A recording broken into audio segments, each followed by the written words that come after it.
Hello, hello, hello, Rune Wolf. How's it going? I'm here. I've actually got some sun this morning, which is nice because it's supposed to rain later. It is a very rainy week here this week. But I'm here. I'm hopefully gonna get tons of work done this morning. We'll see how that goes. How are you, Rune Wolf? How's it going? And to anyone else who might be lurking, I hope you're having a great day. Appreciate you being here, even if you're just lurking, not really saying anything. Always appreciate. Kiki Hot, hey! You have sun too. I'm glad to hear it. How are you feeling? I know last week you weren't feeling so great. I hope you're feeling better. Oh my goodness. What a week it has been already today.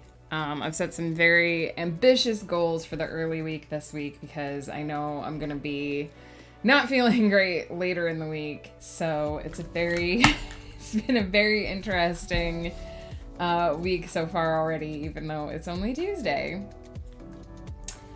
Oh my goodness. Let me just get my iPad set up with my white noise here so we can start edits.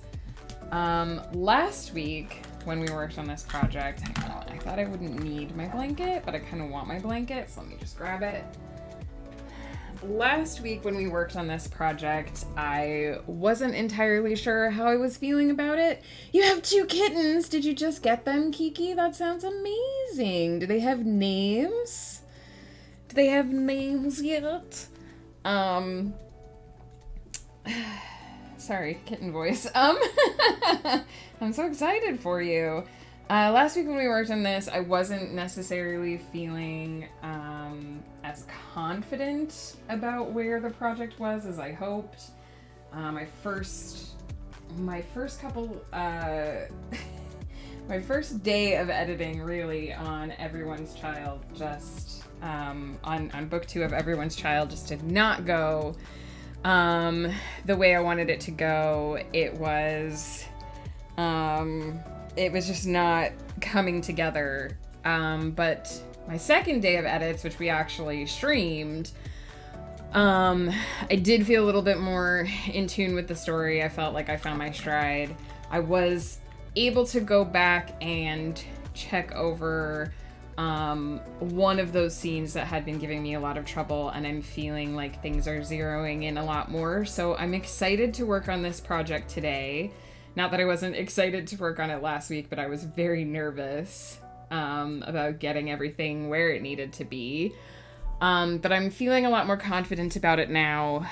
I definitely feel like maybe with those first few chapters, I was just struggling to find my character voices again.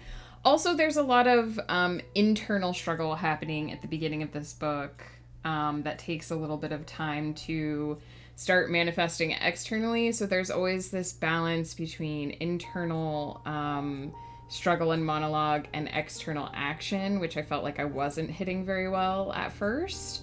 But I'm feeling a lot more confident now. I feel like I'm starting to find where everything needs to go. And I'm excited to see if that continues today. Still writing the Peppers Pot. Nice. Rune Wolf, I hope it's going well. Lola and Cora. Oh, those are cute names. They are cute names. I want to add spicy scenes when my character goes into heat. Are you writing like a shifter novel, Kiki?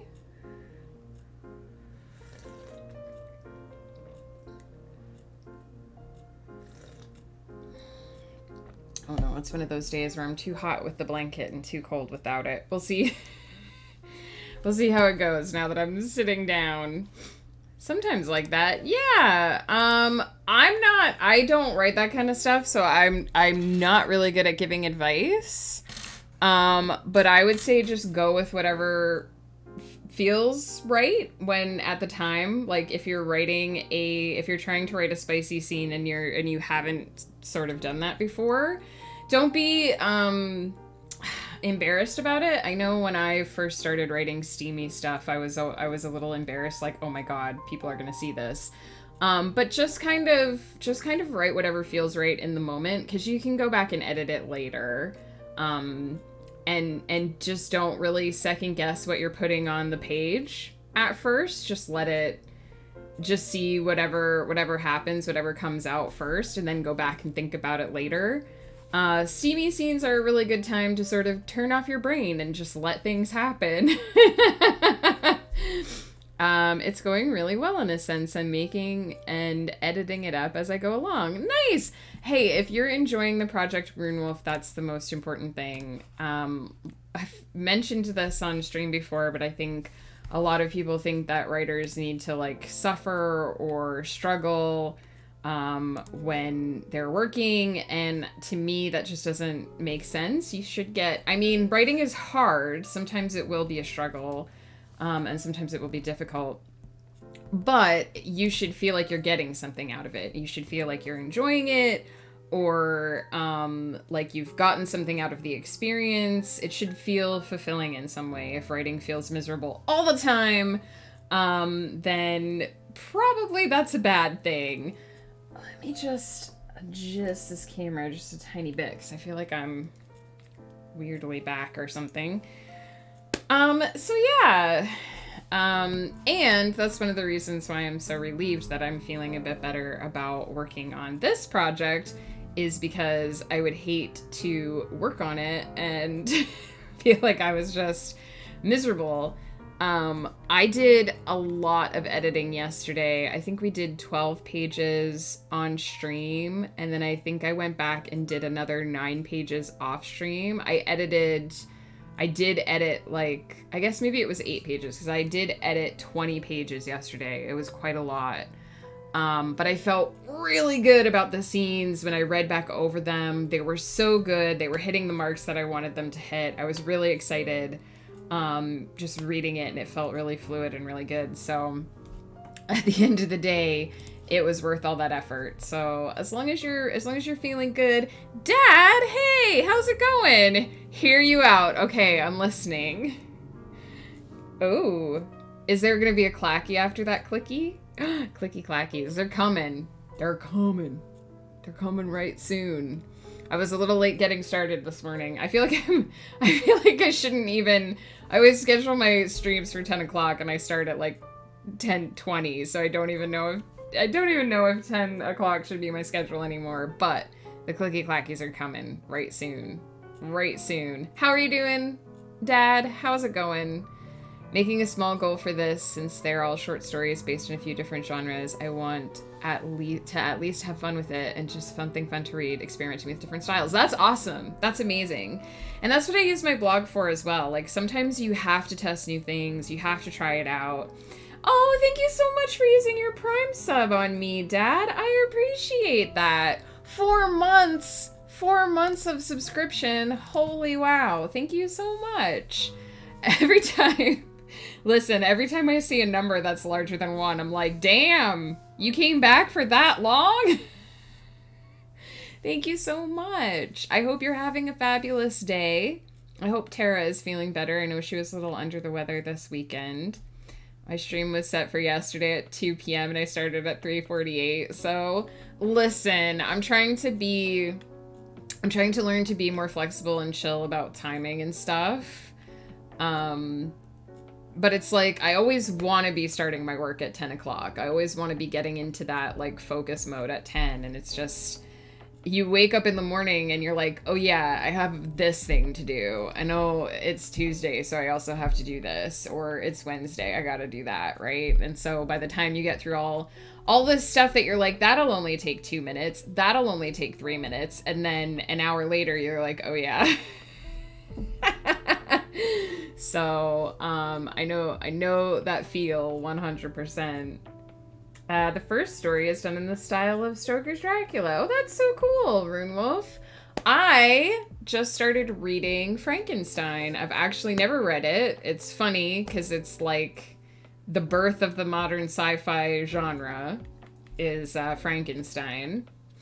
But I've never read it, so I'm reading it because on Amazon they have, if you have a Kindle, they have this thing called Amazon Classics, which allows you to download a lot of the older classic books for free because they're in public domain now. I am really enjoying it, Rune Wolf. I'm not very far. Yes, the Mary Shelley one, the OG. I'm not very far. I only got through the letters that are sort of like the prelude. But I loved, there's a preface written by Mary Shelley where she's basically like, I wrote this book because a bunch of friends of mine said they were going to write novels with me and they didn't because they fucked off to the Alps. Apple, hey, how's it going? And then like there's this disclaimer that's basically like, I don't always agree with my characters, but I was trying to capture the human condition, but it's written in the 1800s, right? So it's this really floral, like flowery way of basically saying disclaimer. I don't always agree with my characters, but I let them say what they want to say. It was chef's kiss, amazing. But I'm really enjoying it. I was worried that because it's such an old novel, that the language would feel a bit clunky, and outdated. And in the preface it did. Like when it was just the author speaking as like a letter, it felt really heavy-handed. But the actual prose, the actual narrative of the book is very fluid, very easy to get into, very easy to understand. So I'm really looking forward to digging my fingers into it. Like I said, I kind of can't believe that I've never read Mary Shelley's Frankenstein before, but I'm reading it now. I haven't read Dracula yet, but Ghost Pepper has actually taught a unit on Dracula in high school, with his high school kids. So I'm probably going to read that soon too, because again, you can just get a bunch of the classics. I also recently picked up a copy of Arabian Nights, so I actually want to read through that too. I've sort of been going back through a bunch of those classics that I never really was interested in when I was younger, and I'm trying to pick them up now. Kiki, enjoy your lurk. Good luck on your steamy scenes. I hope they go well. Also, I'm glad to hear so many ringing endorsements of Frankenstein, because like I said, I was a little bit nervous picking it up, but I'm super excited after just reading the sort of prelude. Seals Apple, I think you're pretty legendary, especially when Marbles is happening.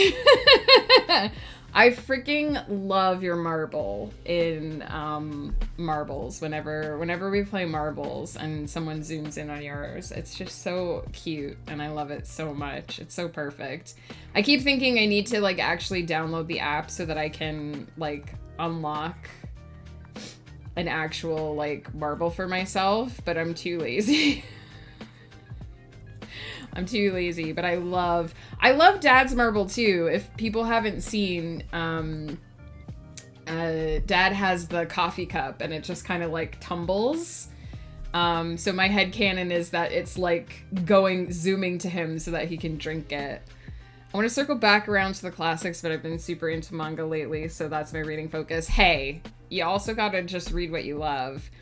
But I have been reading the Reggie Philly anime biography. No, that doesn't say anime. My brain filled that in. Reggie Phil's a me biography. Who dat? I obviously don't know because my brain saw that and was like, anime! Oh, the old CEO of Nintendo America. Interesting. I love how Rune Wolf just knows who that is. I'm like, who dat?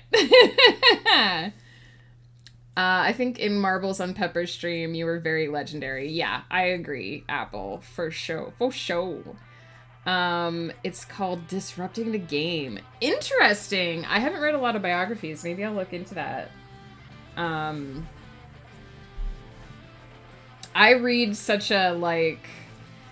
I feel like if anyone ever looks at my bookshelf, I actually have things separated out. So, like, the bookshelf in my office is mostly science fiction and fantasy stuff. And then there's another bookshelf in the dining room that has a lot of science fiction and fantasy, but it also has a lot of comics and stuff, because that's where our comic shelf is. That's where, like, all the Neil Gaiman is and all, like, The Martian and all that kind of stuff. And then there's a third bookshelf in the living room, which is all our history nerd books. So it's all like Greek histories and Greek plays, and that's like where Beowulf and the Iliad and like all that stuff is out there. So I read quite a wide range of stuff. Yeah, I'm excited. Right now I'm reading Frankenstein, and then I'm gonna read an old David Eddings novel that I haven't hit yet.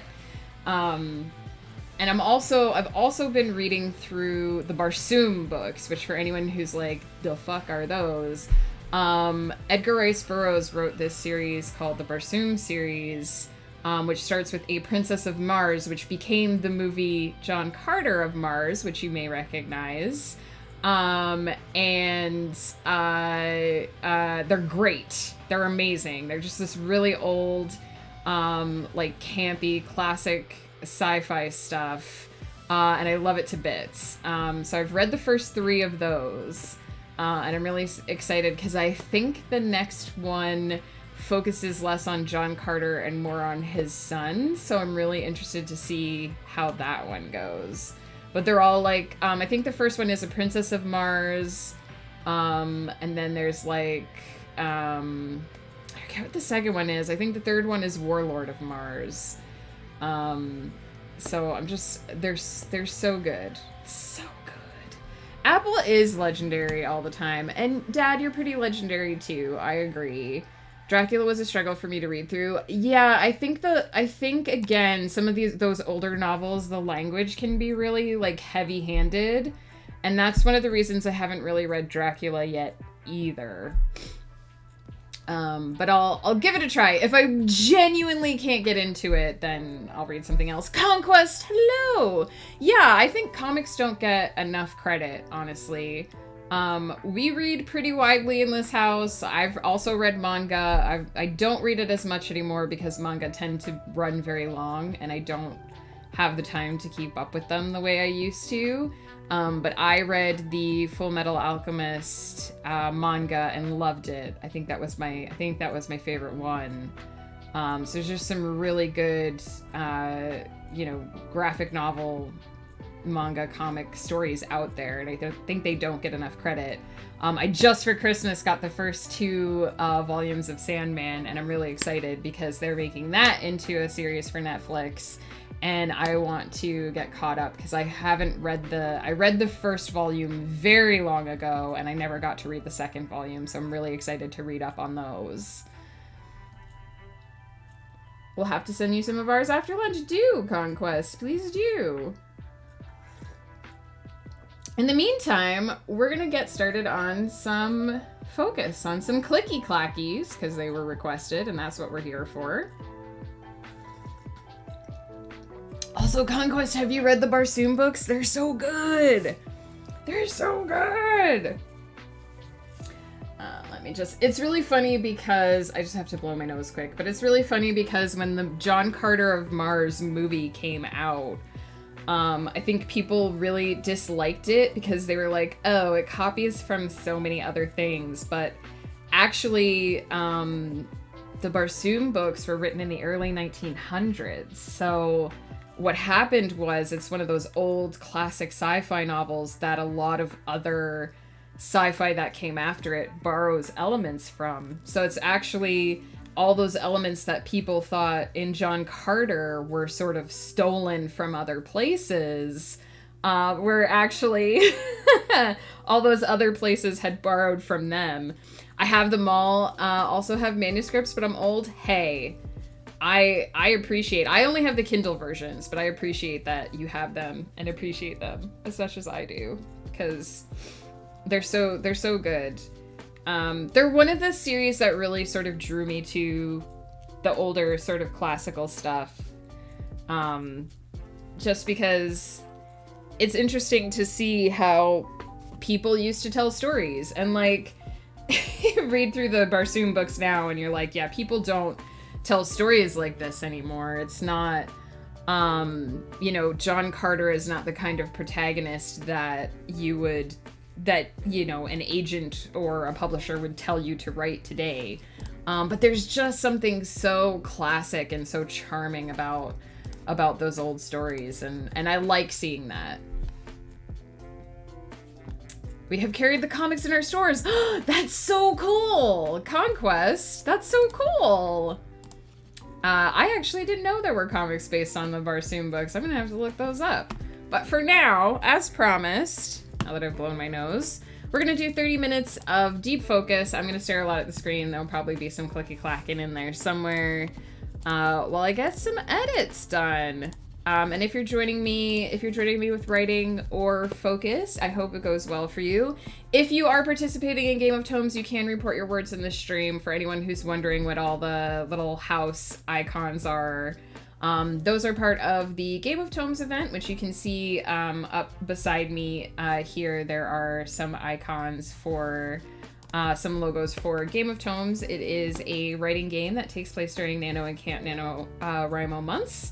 And we're basically competing with a bunch of other writers to see which house can write the most words for the Tourney of Tales. And I, quite obviously, as you can probably tell from my little friend sitting next to me and my other little friend sitting up here, I'm part of the sea creature house, House Mollusca, who we have the Kraken as our, you can see down below there, as our logo. Oh man, if they're still in print, I gotta find them. I gotta find them. Thank you so much, Conquest, because I'm excited. I'm excited now. Alright. 30 minutes on the clock.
Every time I try to insert a hyphen, I accidentally hit the equals sign.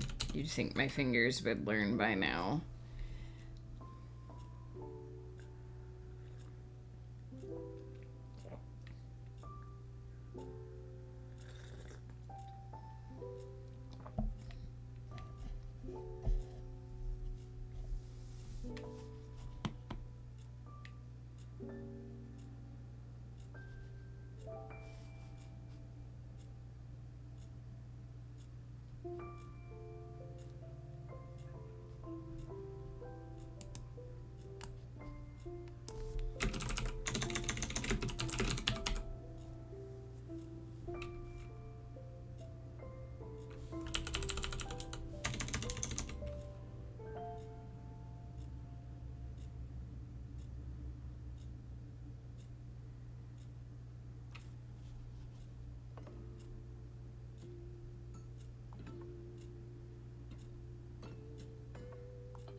can always tell when I started I started the day with writing something, because those are always the hardest parts to edit.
To feel your gentle touch.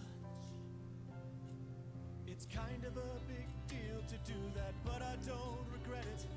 I know for sure that stupid Kakarot wouldn't fucking get it. Dad, will maybe leave out the thing about Goku? What? But it's true, it was hard for me to go through. Just try again. Okay, I guess. Just sing from the heart. The one I'll rip out of Kakarot's chest? No.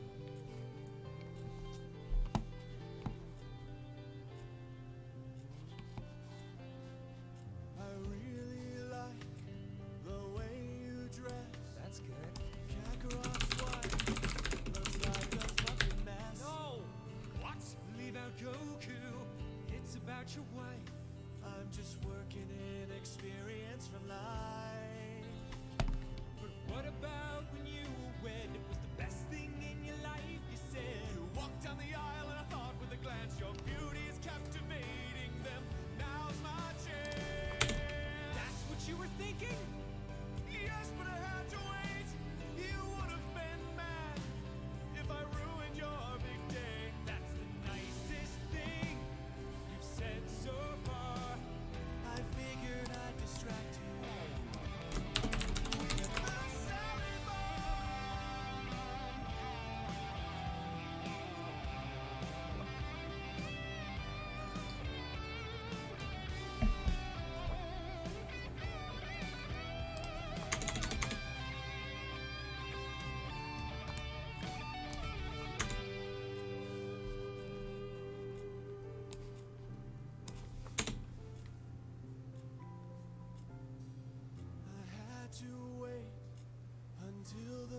deception. I asked Goten to run interception. Then I felt my hate for Kakarot explode. Yeah, I remember you bought 3 episodes. I used my Big Bang attack, but he shot a Kamehameha right back. The collision blew up half of the venue, reducing the selection of the venue. But you were the only thing on my mind as the wall smashed Kakarot from behind. I burned his flesh and punched his face, inspired by your beauty, my unrelenting hate. Okay, Dad. Here comes Mom now. Just leave out everything well. We'll be fine. Okay. Bulma, good to see you. I have a song for you. I wrote it about you. Here goes. Kakarot. Damn it!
Got about 2.5 pages done during that sprint, which is good.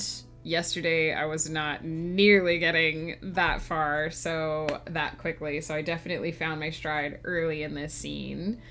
I can't share too much because spoilers, but I do particularly like this scene because it includes a fable about sort of the birth or the founding of this particular world's various like cultures and kingdoms, and it is based in the religion of sort of the goddess that has become a central figure in this novel. So it's a fun way, I've sort of hopefully found a fun way to infuse a little bit of backstory and a little bit of culture and context into this world that I've made, without it necessarily feeling like I'm doing a history dump, if that makes sense. Basically, one of the main characters is remembering sort of a bedtime story that her mom used to tell her and how it was sort of significant to her life. But also, this particular character is very skeptical. So she's sort of also thinking about how, to her, this story was just sort of a vehicle for her mother to make her think a certain way. But it still provides sort of this cultural context of how some people view their world and their history. Hopefully, again, without feeling like a massive info dump. So when you do need to infuse cultural or historical details into your world, there are some fun ways that you can do that without feeling like you've basically set aside a 2-page textbook for your readers to read. And so I'm really enjoying this. I actually feel like it flows pretty fluidly with what I'm trying to do, which is nice.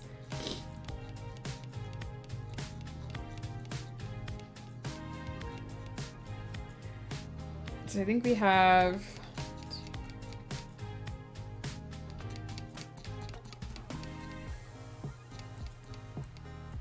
So I have about 7 more pages that I'd like to get through before the end of stream, but if I only get through 6 more, that'll probably be okay too. Burrito Hero, hello! How is it going?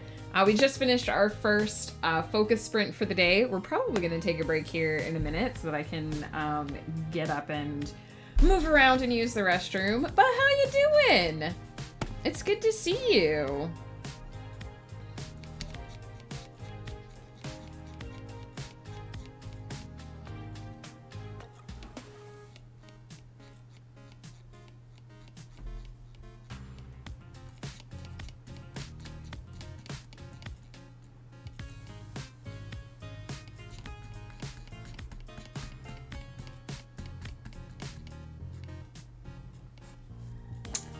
Been writing most of the morning. That's awesome. Burrito Hero, I'm so glad to hear that. What are you working on? You can share if you like, no pressure.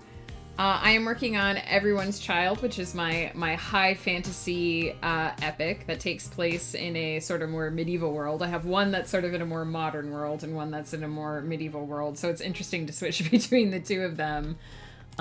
Because in the story I was working on yesterday, the main scenes were taking place in like a skyscraper, and then in this one we're in like an enchanted forest. So sometimes there's a little there's a little bit of brain gymnastics to remember where I am and what technology is available. But I hope the words are flowing for you. It's always good when that happens. Been working on a fantasy short story about a boy who wants to be a royal musician. That sounds super cool, Burrito Hero. I hope it's going well. Is this like for Camp Nano, or is this just a for fun, just a current project? If I'm asking too many questions, you don't have to answer. I just love hearing about everybody's projects, which goes for everyone, anyone who might be lurking in chat. If you want to tell me what you're working on, I love to hear about it. A lot of the stuff that I end up working on is stuff that's been sort of prancing around in my head for a long time before I get to write it down. And I know I get super excited to gush about my stuff, so I'm always happy to hear about other people's projects. Never heard of Camp Nano, but just working on it for myself for now. No worries. If you haven't heard of National Novel Writing Month, which is in November, It's basically what it says on the tin. The idea is you write 50,000 words in a month, roughly novel length. It's basically to encourage people to develop a writing habit, which if you have a writing habit like me, you don't necessarily need that. So then it just becomes a fun little challenge thing. And Camp NaNoWriMo happens in April and again in July. They're just sort of kind of alternate novel, like National Novel Writing Month events. I think a lot of people use one or both of the camp events as preparation for like the big event in November, but some people just do like their nano in either April or July because, let's be honest, in November there's a lot going on, especially in the US. I've always considered myself a little bit lucky when it comes to National Novel Writing Month because our Thanksgiving here in Canada happens in October, so we don't have a major holiday in the middle of the month to break up that that intense writing focus challenge. But yeah, that's basically it. People set a goal on a story that they want to reach, and you can do 50K, you can do 25K, you can basically do whatever you want. So I believe if you just Google National Novel Writing Month, the website will come up. I don't usually do the camp events because I am usually editing, and I don't feel like that jives really with... I mean, some people do edits for their NaNoWriMos. There's really no rules. But for me, I'm always doing edits in April and July, so I really only do the big event in November, National Novel Writing Month, and I think I did 150 last year.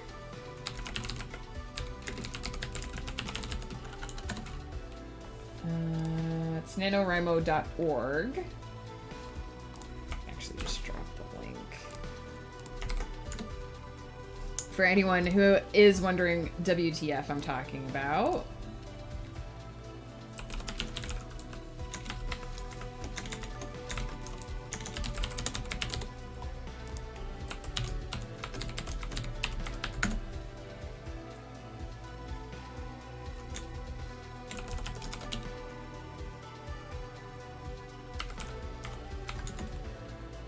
I remember my username and password.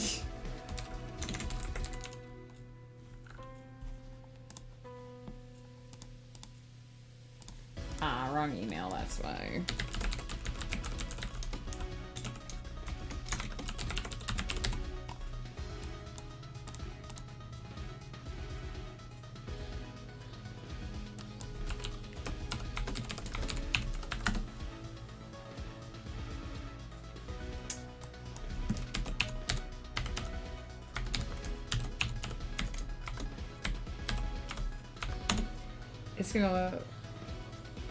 It's gonna lock me out of here soon, surely.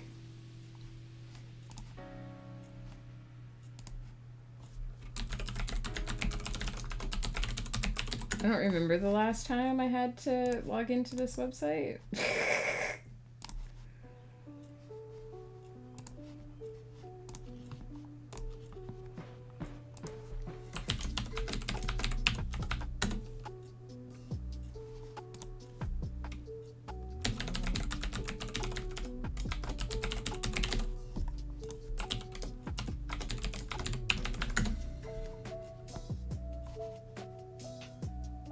What?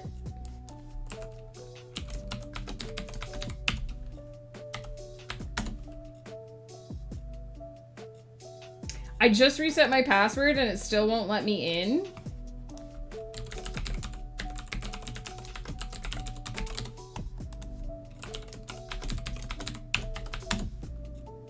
There it goes. Jeez,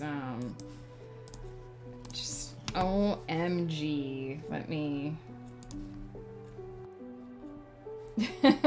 So this is the NaNoWriMo site. Hey, Angel Faye, how's it going? No worries, Burrito Hero. I know people who do short stories, a series of short stories as their NaNoWriMo goal as well. I mostly just wanted to be able to sign into the site to show you what it looks like. That was such a whole rigmarole to get in here. But this is mine. Every year they basically give you the writing badges that you can unlock with your goal. You can create a new goal, and like I said, you don't have to do 50K. You can set your own goal. I know people who've done short stories, people who have done editing. I usually only do November, and I usually do my big projects. So I can go and show what my projects look like. And so you can see in November of 2022, I did 154,000 words on a single project in November. It was quite a challenge for me to hit that much. Did I finish the camp? I'm actually not doing Camp Nano, Angel Faye. I usually only do November. So these are just my November projects, my November Nano projects. Because I'm editing right now, and I'm not really writing a ton. And I always think of it as, in my brain, it's always for writing, but it doesn't have to be. Lots of people do edits for their Nano. You can pretty much do whatever you want. It looks like each year you write more than the previous year. Totally. My first, if I go all the way back to my first one, I didn't actually succeed by 5,000 words because I finished the book. Finished the book at 45,000, and I was like, all right, I don't need that last 5K. But yeah, I sometimes I change my schedule so that I'm actually working more consistently on a single project in November, and sometimes I split my work between two projects, like right now. I have two projects that are ongoing. So in November, I usually switch over to one in order to sort of to hit the higher goal numbers. I do not think I will aim for 150,000 again this November. That was kind of insane. I think that was probably the max that I could really ever do in a month. But yeah, it's a really cool little place where you can come together with other writers and set goals for yourself. And the nice thing is, where is it? I think I have to actually go into my stats.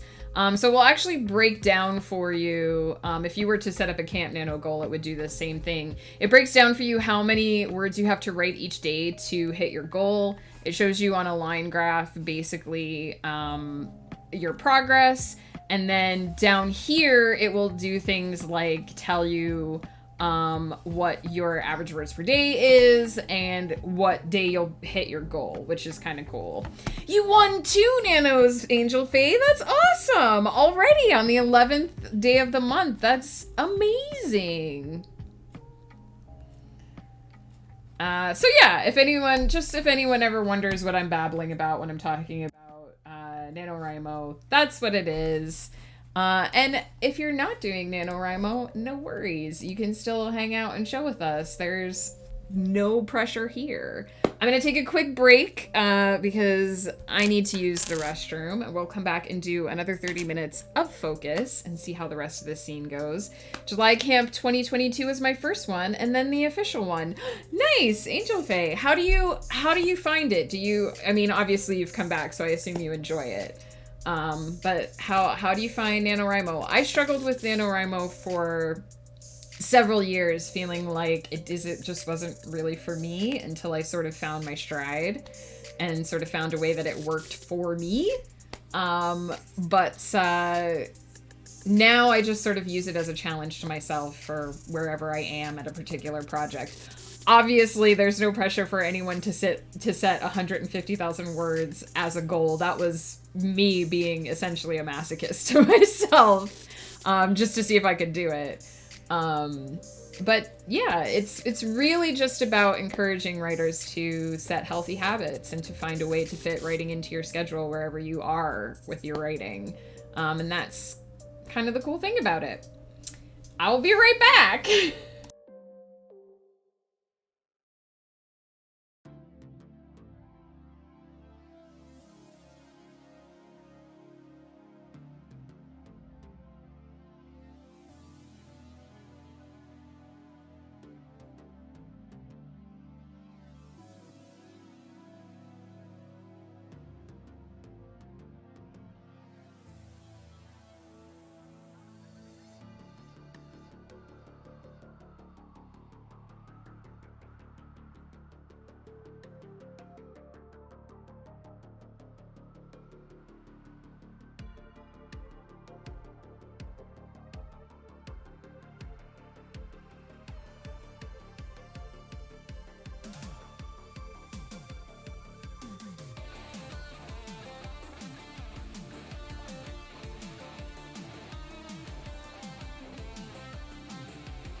Cheshire Pope, hello, hello, dance party. That is adorable. Oh my god, look at that emote. So freaking cute. How's it going? How you doing? I am fresh back from a break. Oh my goodness, tongue doesn't want to work. Made my Fitbit happy. Made my coffee hot again. Angel Faye found NaNoWriMo by accident. That was sort of how I found it too. I actually learned about it when I was much younger and just could never, way before the website was even actually a thing, and just could never do it. And then I sort of discovered it again, like, I don't know, I want to say a decade later. It probably wasn't that long, but I sort of rediscovered it again years later and started doing it, and I've stuck with it and enjoyed it much more. Doing good, just grabbed some noms and getting back to it. Nice! I hope the noms were delicious. And I hope words are flowing for you today, or whatever work you're doing is cooperating with you today. We are editing Everyone's Child. And I think it's going pretty well, especially considering that this project felt very rough the first day I edited it.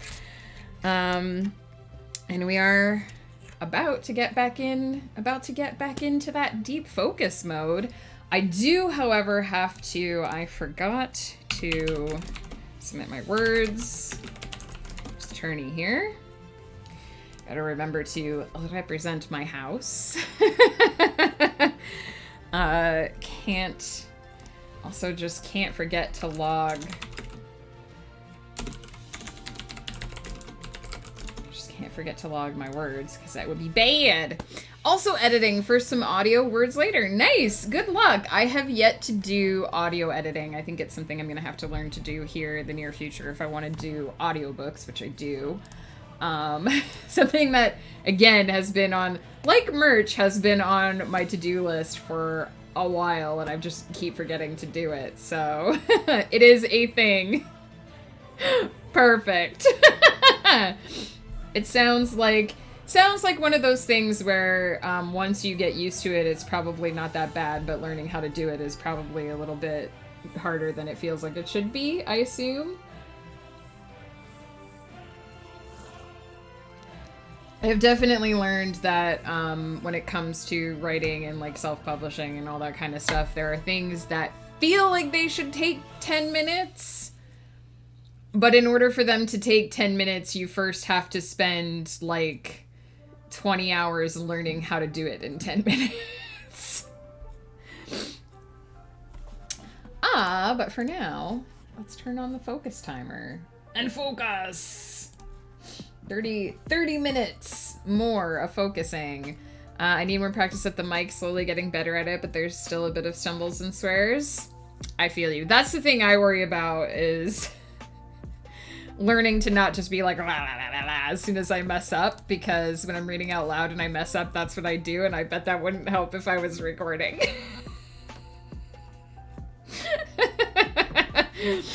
Making my own life harder.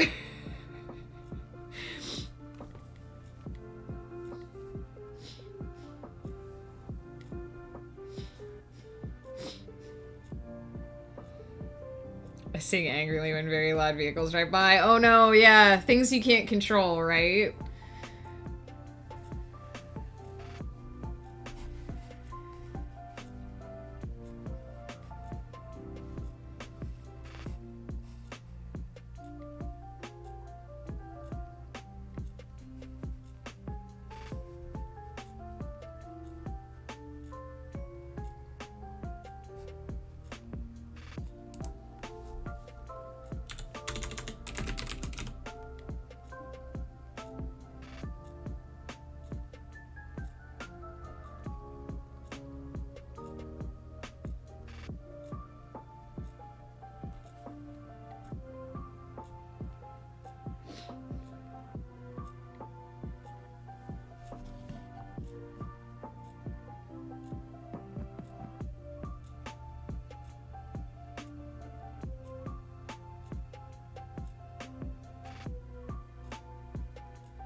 Thank you for those 200 words for Sauropoda, Angel Faye.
Flutter, how are you, my love? I hope you're doing well. 17 months. Thank you so much. I can't thank you enough, not just for those 17 months, but for all the years you've been in my life. How are you? I'm sure you're gonna lurk. I know you're a lurky Lou, but please let me know how you're doing beforehand. Also, if you're still around at the end of this focus, this sprint, I know it's 15 minutes yet, but if you're still around, I might have a question for you. Day off, gonna play games with your boys. Enjoy. Tell them I said hey, send them my love.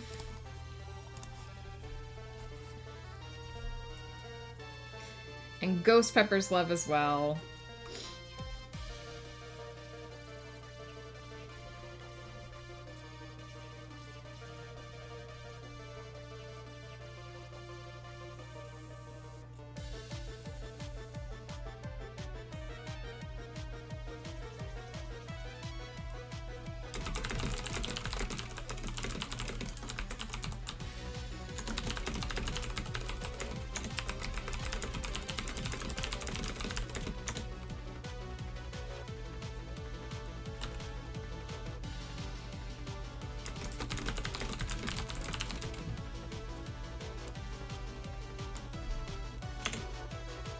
This won't be around for a bit, so I'll probably be around. Nice. Yeah, I just have a quick question to ask you, but it's visual, and I don't want to interrupt the sprint to grab it.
Holy shit, that was unexpected. I just got a good email, I think.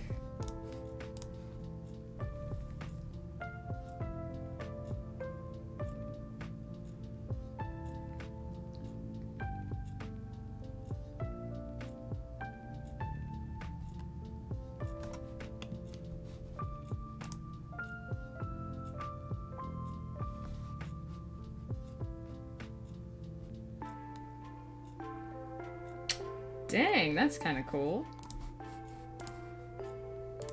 I submitted one of my books for a BookBub feature deal. For anyone who knows what those are, they're highly coveted. And I was selected for an international book deal, so that's nice. My book is going to be featured, and I'm really excited about it.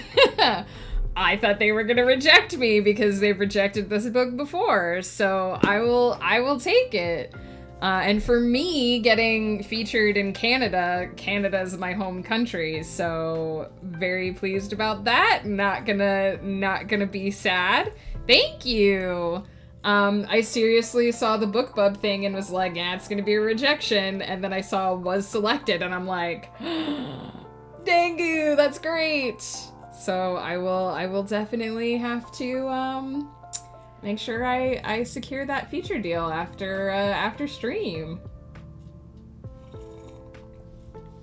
Heck yeah, it's gonna be featured in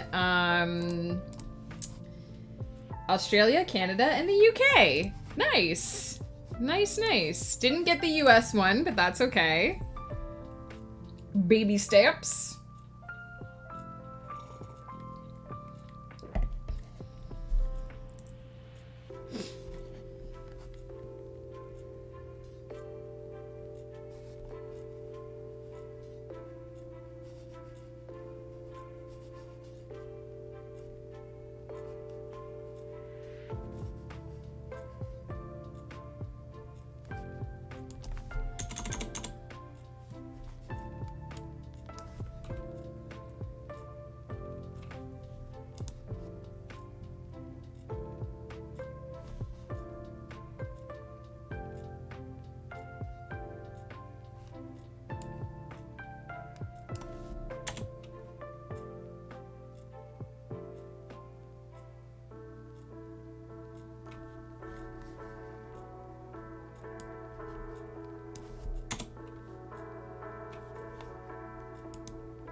Peter, hello. I was, my book was accepted for a BookBub featured deal, which is kind of a big deal in the writing community. They are very heavily coveted and very hard to get. And this is my second attempt with this book to, my third attempt overall and my second attempt with this particular book to be chosen. So, it's good. It's a good thing. It's gonna hopefully get my book in front of the eyes of many, many people. Thank you. It costs money, of course. I have to pay for the promo, but I'm very excited about it. I seriously just was like, I'll submit and they'll reject and I'll move on. But they didn't.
One scene down for the day. Got another one I want to do, so I'm gonna go ahead and get it started. Money is delicious. Absolutely. Yeah, I mean, the best thing is it's hopefully gonna get my book in front of the eyes of a lot of new readers, and that's something I really, really need to do. And the book that's going to be featured is The Light of Eternity. So I'm super ultra excited about that.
right. Let's see.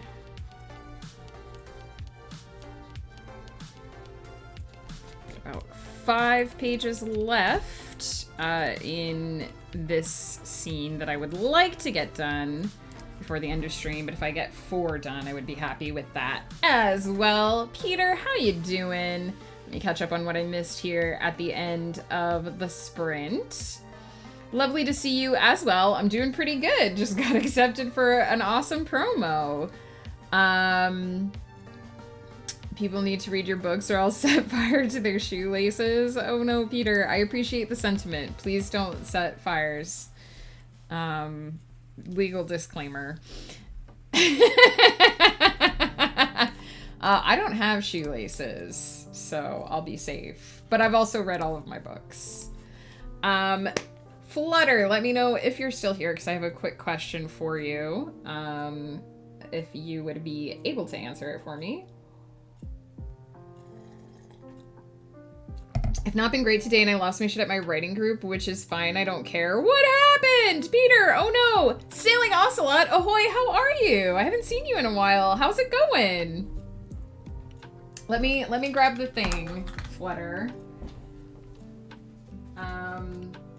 So, as several of you know, Flutter for sure knows, I did a cross stitch for Flutter of Beauty and the Beast, and I made 2 things from what was left of the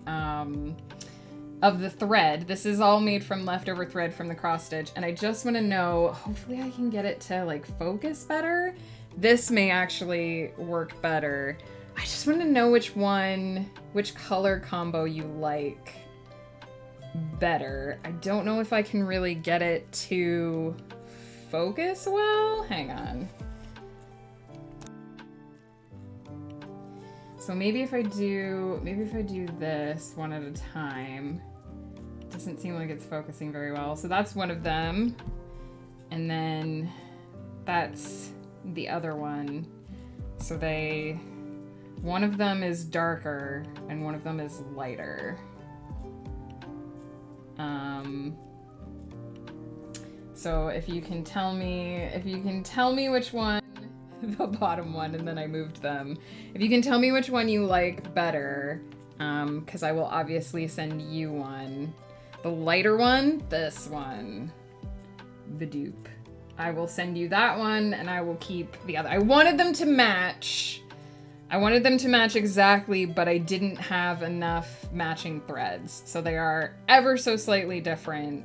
But yeah, I will send you the lighter one, this one. I guess they kind of look better if I just set them over there.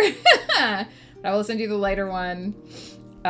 They're a little short because again, this was the longest length of thread produced one, essentially this size. So for my ankle, they're about 1.5, but you could still make a sliding loop, and you could also wear it as a bracelet or use it as a keychain or whatever.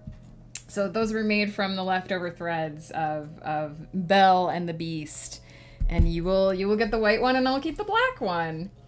They're basically friendship bracelets. I just wanted something. I don't know how many of you cross stitch, but you end up having a ton of thread left over. And of course there were a bunch of partially used threads that I couldn't do anything with, but the ones that were full length, I basically pulled 10 of them out. I tried to match them as much as possible. Like I said, I wanted them to be totally matching, but the significance of them are they're left over from a craft that I did for my friend. So the idea is that I'll send Flutter one and I'll keep the other one for myself. And it's just kind of like a symbol of the friendship sort of thing. We used to make these all the time back in high school, which Flutter knows because she and I used to have matching friendship bracelets quite often. So yeah, that's what it is. That's what it's for.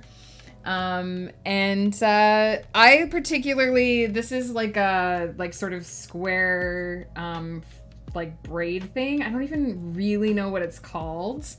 But I basically loop the thread and then sort of hold it on my fingers and weave it together. Once I start one, I kind of have to finish it all the way through or it gets messed up. And yeah, So just a nice little side craft project with the leftover stuff of what I had left. So, oh, thank you, Flutter. I'm just glad you like them. I could have started an incident because one guy was like, oh, that's lovely, and I was taking a breath in to be like, and you can fucking shut it as well, mouth, or something similar, but I got interrupted. Oh no, Peter. Oh, I missed the first part. We were taking turns reading our stories, and after this guy read his story, he just kept banging on and wouldn't shut up, and I got so annoyed. When it came to my turn, I was like, I did have something, but you've all pissed me off now, so I don't care, and I don't want to read it anymore. Oh no, Peter! It can be quite tiring to join these kinds of things. Hosting these sharing things are difficult. It's always socially awkward trying to get someone passionate about their work to pause and let someone take a turn. I know, right? Like, some people... This is a thing that I've become really aware of post-pandemic, is that some people are really socially aware, and they try to balance when they're in a group, and they try not to take too much of the spotlight, and they try to make sure that, like, they do their thing and then they step aside and they let other people do their thing. And then there's people who just think that everything is their stage and like their space, and they just are going to do whatever they want to do for however long they want to do it and not really be aware or care about other people's feelings. And it can be really hard to deal with those kinds of people, because it's like, hey, there are 10 or 15 other people, or however many other, even if it's only like 3 or 5 people, there's a bunch of other people here who also have things that they, you know, are passionate about and want to share, and maybe give them a turn. And some people just don't think that way. So I'm really sorry that happened, Peter. I hope that you did or do share your writing with your writing group, because it would be worth it. TWN hosts some open mics if you ever want to join. Oh, thanks, Ocelot, for letting us know about that. And I've been so patient, so, but I'm just giving up giving a fuck. Oh, Peter. Too old to be diplomatic, impatient, and friendly. I can definitely feel that. But I do hope that you find a space where you feel like you can share your passion and your projects and stuff, and not feel like other people are trying to shove you to the side. There's so much less social context online too. 100%. Everyone's Child is Everyone's Child is a series that we just started. I just started writing on stream back in August of last year. It is a high fantasy epic, and basically the premise is that thousands of years ago there was a creator goddess known as Everyone's Mother, who spoke a prophecy about essentially her daughter's return to the world, and then she sort of vanished. She just disappeared out of the world. And thousands of years later, this child of the church, Eleath, comes to adulthood, and there is a prophecy, her mother's prophecy, that she will complete a journey that will change the face of the world. But the problem is, nobody knows, because the prophecy didn't specify, if it was going to be a good change or a bad change.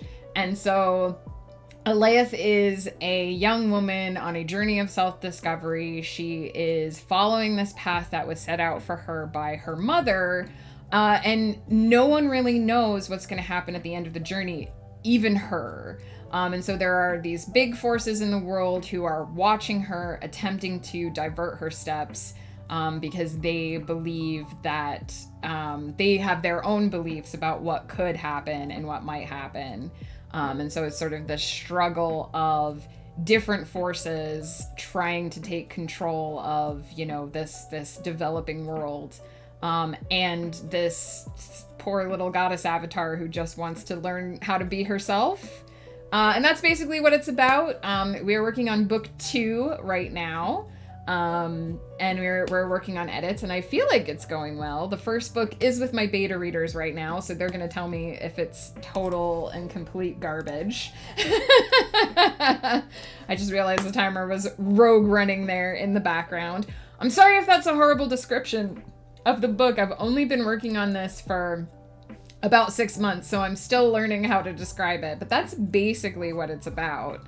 Neo, hello! The French pig is here? Is that what Ghost Pepper was calling you on his stream? Question mark? Where did that come from? Neo, good to see you. I wouldn't ever be like that with people I care about and who I feel care about me, but it's exactly like you described. This prig just thinks that the world owes him the stage and will bang on, and it's only a 2-hour group. Listen, Peter, I understand needing to vent frustration. It's totally fine. We love you. We hope that you get a chance to feel like you are valued and that you can share your art and everything wonderful that you do with the world, because everything you do is wonderful. I know because I have experienced things that you do and they are wonderful. So please stick with it. But yeah, maybe consider finding a different place to share your writing or to experience that, because clearly this group is just not a good place for you to keep going. I would love to know tips on working with beta readers in the future. Don't want to distract you too much. No worries. I can do, we're gonna take a break here in a minute so that I can get up and do my hourly steps, and so that you all can get up and stretch and grab something to drink if you need to. Thank you for being kind, Striker. I definitely need to find a new place. I mean, hopefully we can be partially that place for you, Peter, but, yeah, it sounds like going back there is a bad idea because you constantly encounter these people. He calls you that? I might have to have a discussion with my husband, apparently, about calling you a French pig. I feel like he's gonna tell me a different story. Working with beta readers. The hardest thing about working with beta readers is finding them. In all honesty, I'm very lucky. I have some very dedicated beta readers who have read pretty much everything I write and are always happy to fit it into their schedule and give me feedback. So finding a pool of readers who can actually give you the feedback that you need is very difficult. And I definitely have more people usually at the start of a project, and then people sort of drop out along the way as they run out of time. Yeah, well, Flutter, I can still use your feedback on the Aravalia Chronicles if you want to get started on those, because I don't need feedback on that book, that first book, until literally December. So if you can read the first 3 by the end of the year, you're gold. And I know you were excited about those anyway, but I would say, like lots of people say, to look on writer groups or here on Twitch. Some people exchange beta-ing for beta-ing. I unfortunately have a very full calendar, so I'm not able to beta read as often as I want to, and I mostly reserve my beta reading time for my beta readers. But if you can find people on writing groups or writing discords and that sort of thing, is a good place to look. I find that the best way to make sure that you're getting the feedback you need is to send a questionnaire. I actually create a questionnaire, which I can actually share. There's no reason not to. I'll just pull up the one that I use for Aravalia Chronicles. I create a slightly different one for each series that I put out. But this is kind of the best way to make sure that you're getting targeted feedback, especially because you might end up getting beta readers who are not writers, who are just readers, and they don't know necessarily how to give you good feedback or targeted feedback. Which magical portal do you need to travel to find beta readers? If I could answer that question, man, would I... I mean, I lucked out that I have friends that are really dedicated, and my mother-in-law actually has read and owns, like, everything I've written. It's crazy.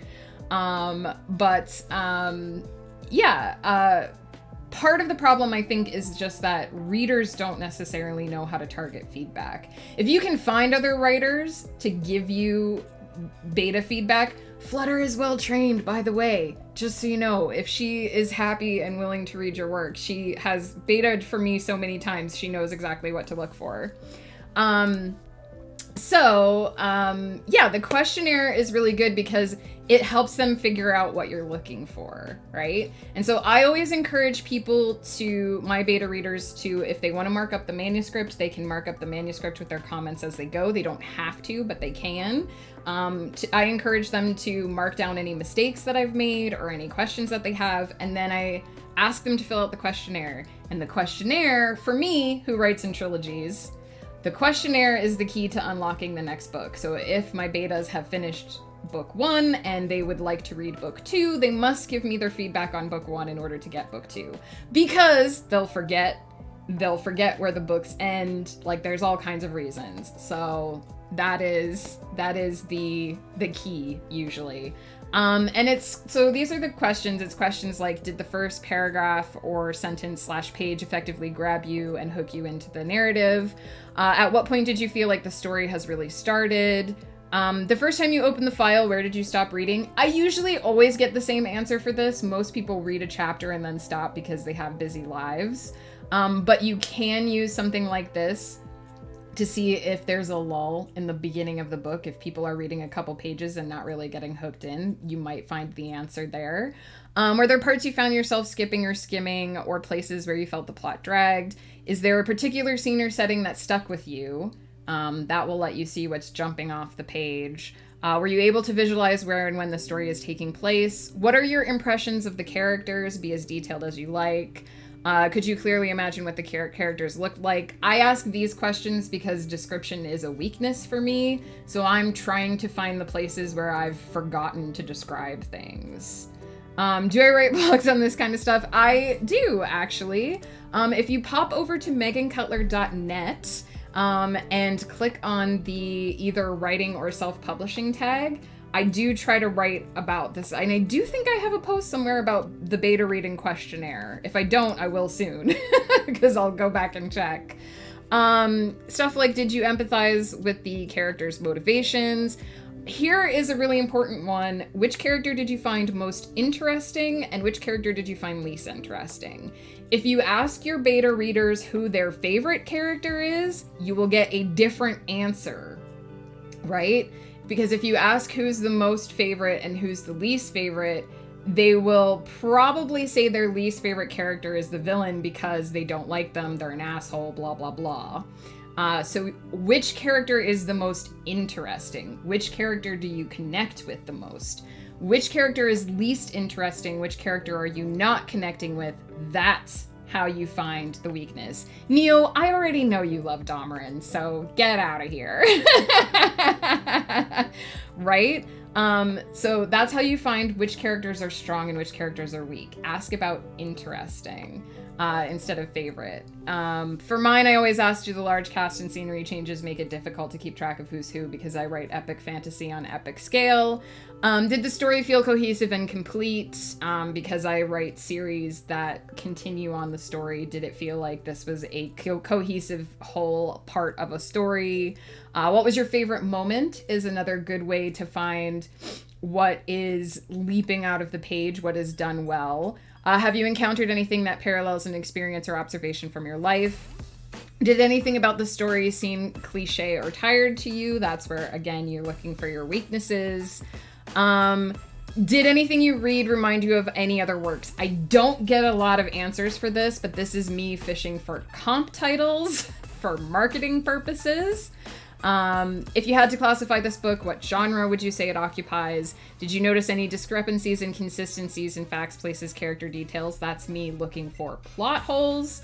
Was there ever a moment when your suspension of disbelief was tested? What makes you keep reading? And is there anything that feels vague or unclear, or something that you would like to see expanded or explained? Those are the questions that my betas are currently using for my Aravalia Chronicles. I vary those depending on the needs of the book, but oh yeah, you guys aren't supposed to see that. Spoilers, lol.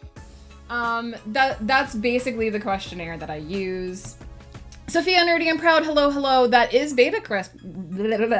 Wow, my tongue just was like, nope, you're done talking. Those were my beta reader questions. I send those out to my beta readers whenever I send out a book. And usually for books in the same series, I just send out the same questionnaire with every book.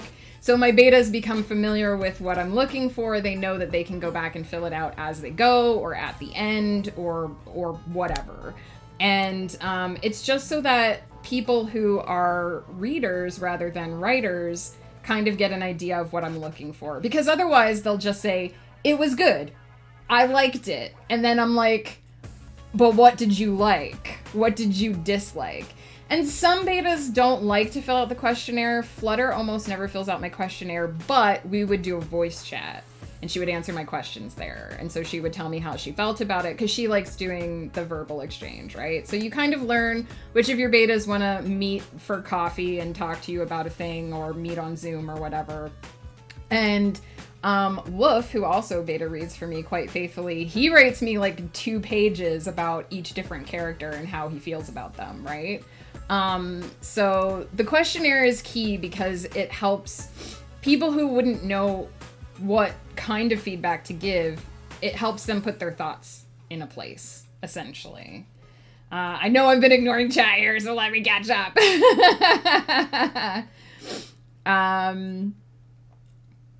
I think I might use Story Origin to collect some betas. You can use Story Origin if you're subscribed there. I do think they have a thing that helps you look for betas.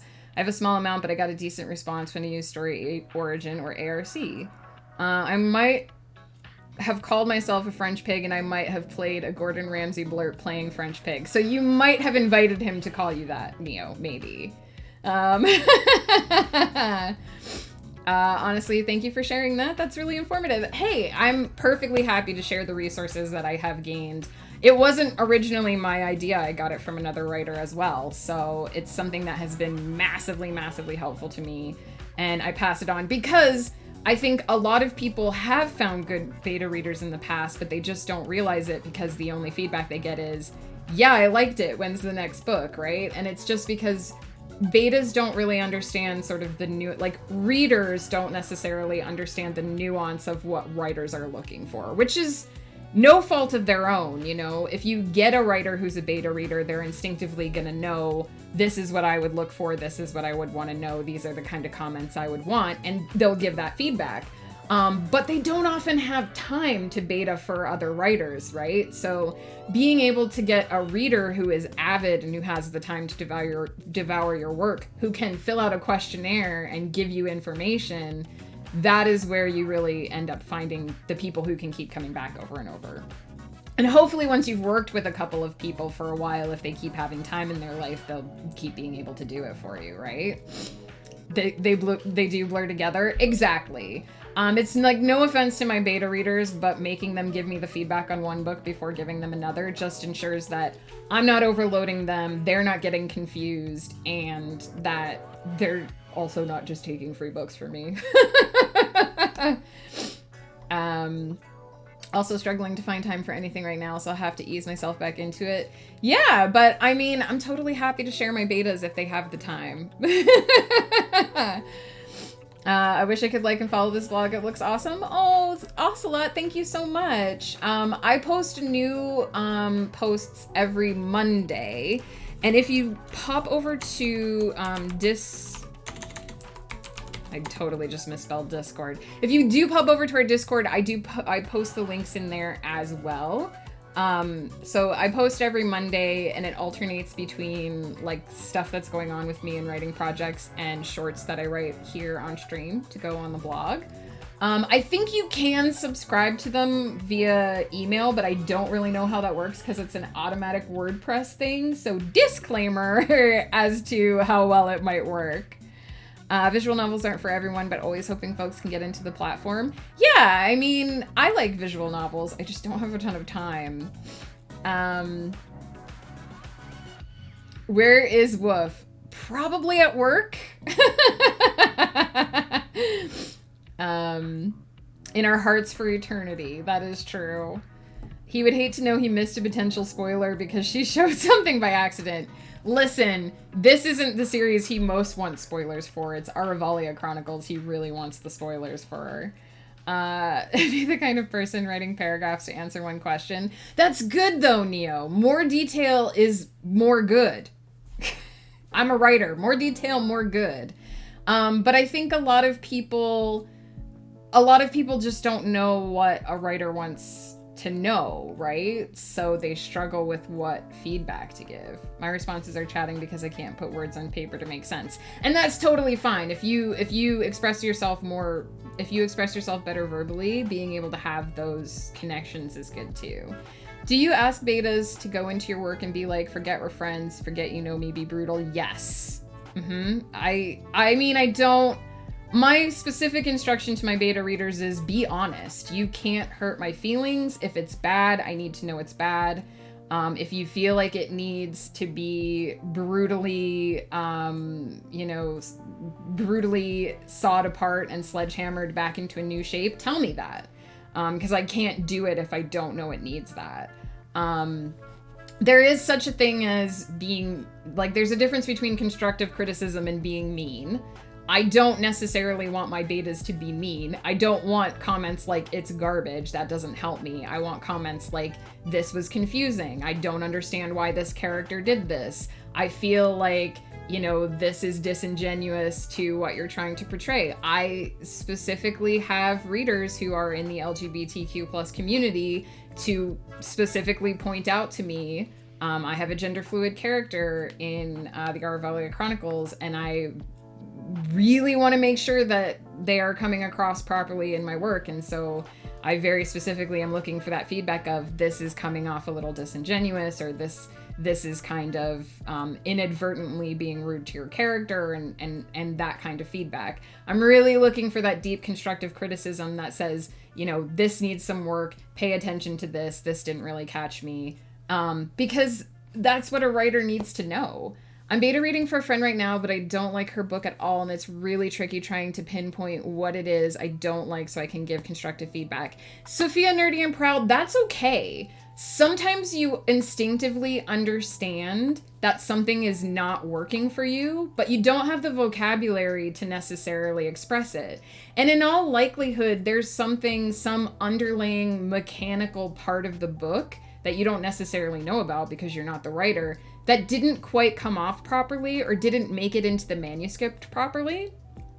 My advice would be to think about the places in the book that made you feel frustrated or made you feel wanting, and point those places out to the writer. Say, this particular plot point maybe didn't work for me, or this particular scene left me feel wanting.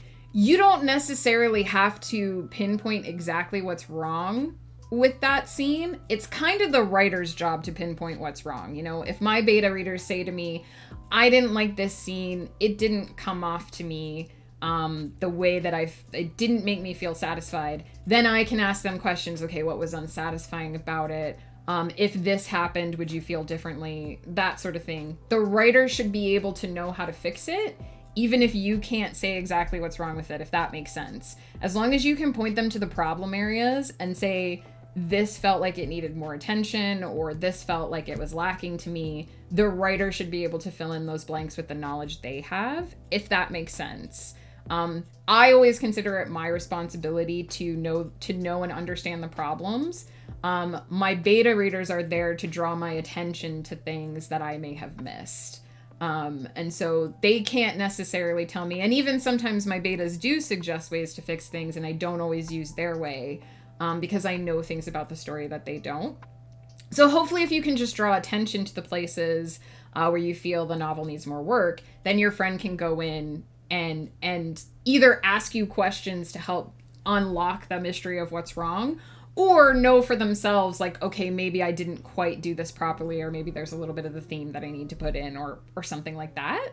Hopefully that's helpful. I know that was very long-winded. So yeah, definitely. And that's why the questionnaire is so helpful, is because then my beta readers know what I'm looking for. And sometimes they find things that weren't even on my radar that I have to, go back and pay attention to. A writer doesn't want to know if you liked it, but why you liked it or disliked it. Exactly. And I do like to know what is working as well as what's not working, right? It helps to know this scene was really great, I loved it. This scene, not so much, right? Because then I know what I've done well and what I haven't done well. We have a disabled character in cartoon comic and we are getting great help from the community. Yes, it's so important to have contacts in the community and to pay attention to their feedback, right? Because they're not trying to hurt your feelings either. They're just trying to help you make sure that you are doing justice to the story you're trying to do. Some authors ask only where did you get bored or when did you put the book down. Sometimes zeroing in on one of those questions might help you communicate where the book detached. Yes, absolutely. That's why I ask questions like, did you feel like there was a part where it dragged, or did you feel like there was a character that you didn't connect with, stuff like that. As a writer who writes multiple part stories, does it'll be explained later ever come up? Yes. But sometimes I still have to make sure that the book feels satisfying, even if the explanation isn't until later. So I still need to know when my betas are like, WTF, you didn't answer this question. So I can at least have them feel satisfied enough until the full details come out. It's always a balancing act. Writing is always a balancing act of how much information do I give and when do I give it, right? And it can be really hard. It can be really hard to zero in on what you want to say without giving too much away, right? And sometimes you have to move scenes up. Sometimes you have to move scenes back. It's all about finding that sweet spot. And that's kind of what the beta process is for. 100% amazingly helpful and interesting. Thank you, Ocelot. I'm so glad I could help. I know beta reading is one of the most frustrating parts of the process for a lot of people. And honestly, the question I get asked most often is, how do I find good betas? I can't necessarily help you find that first group of people who are going to have time to do it. But I can certainly say, here's my method. Here's how you can take someone who's willing to be a beta reader for you. And I say it as training, and I don't mean that to sound rude. Like, because if you train someone to understand what kind of feedback you want, they'll become an amazing beta reader. And I truly believe any reader can do that as long as they're willing to take the time to fill out the form, right? It's a very important question, and I ask my own betas all the time. Absolutely, absolutely. Finding the lulls is very important. I find it hard to distinguish what feedback is something I should integrate versus something I should keep because I like it or that I think it works well as is. Burrito Hero, that is, again, one of the biggest challenges of writing in general. And it's hard. I don't always take all of the advice given by my betas. Like I said, sometimes I change it in a different way than what's suggested because I feel like that'll work better. Sometimes I do just leave the problem spots alone. I always try to have multiple beta readers. So if one person mentions something and nobody else does, sometimes I don't pay as much attention to that. If at least two people have mentioned a problem, then it needs my attention for sure. But if only one person has mentioned it, and maybe if I ask some of my other betas and they didn't feel the same way, then it might be okay. Like maybe that's just someone's specific opinion. Maybe that's something I don't need to worry about as much. But to me, two people mentioning the same thing, okay, this needs my attention for sure because two people noticed it. It's hard not to give out too much info, let the reader imagine and fill in the story. So hard. It like everything about the writing process is hard, and if you're writing a series, how much recap do I put in? How much do I refresh the memory of my readers? People who are reading the book brand new when it first comes out are going to have had 4 months in between. People who are binge reading my backlist are going to have had maybe 2 days in between, right? So where's the balance? How do I remind people of stuff without feeling like I'm retelling the whole story? Again, it's so hard. Sometimes an opinion is just an opinion, absolutely. And it's really hard to figure out because betas are going to have personal bias too, and that's something to keep in mind as well. Like, betas are going to want the story to go a certain way, and it's not always going to go the way they want it to go, right? So how do you distinguish between what is a reader just wanting things to go the way they want it to go, and what is a reader telling you a problem with the book, right? And sometimes you just have to make a judgment call and go with your gut. And if your gut says, no, this story really needs to go this way, then you take the dive, right? You try to go back and make sure that the book is working around that concept. But sometimes you just have to go on your gut, right? And that, unfortunately, one of the hard decisions that writers got to make. But guys, oh my goodness, I'm so glad that we could have this discussion because it's so important. It's such a big part of the writing process, getting feedback. and responding to feedback. I am going to take a quick break so that I can run to the washroom, refresh my coffee, all that, get up and move. You guys should also get up and stretch. If you need something to drink, grab it. If you need to take your medication, I took mine this morning. We can see proof. If you need to take any medications, please remember to take those. Take care of these meat sacks that you are driving, and they will take care of you in return. Could make such a good YouTube vid, quality content. I will upload this VOD to YouTube. I know it's not quite the same, but this conversation shall be preserved for perpetuity. Also, if any of you do want a copy of that questionnaire that I popped up on screen, you can shoot me a quick message on Discord and I'll just send you the document so that you have it. For me, it's a little tricky because I write a lot of stories for kids, but my beta readers are adults. That is tricky. Finding child beta readers, I imagine, is much more difficult than finding, because you have to get the parents, like, can you read this to your kid and tell me how they reacted? Just had a thought about books, especially multi-part books like you write. Multi-part books are like the binge-watching shows of the generation. Pretty much. I'm a binge reader, so... Ooh, asking teachers is a great idea, too. See, this is what I love about friggin' Twitch. You guys are all amazing. You all have so many great ideas, and I'm so happy that you're all willing to share. All right, I will be right back, and we will do at least one more round of focus before the end of stream.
I am back. Sophia Nerdy and Proud, thank you so much for that follow. Sorry you caught me right as I was heading AFK, but I appreciate it.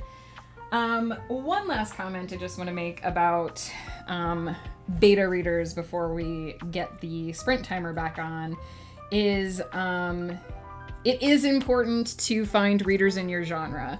If you're writing romance genre, romance readers are going to be able to give you some more nuanced feedback. If you're writing fantasy, fantasy readers will be able to give you more nuanced feedback.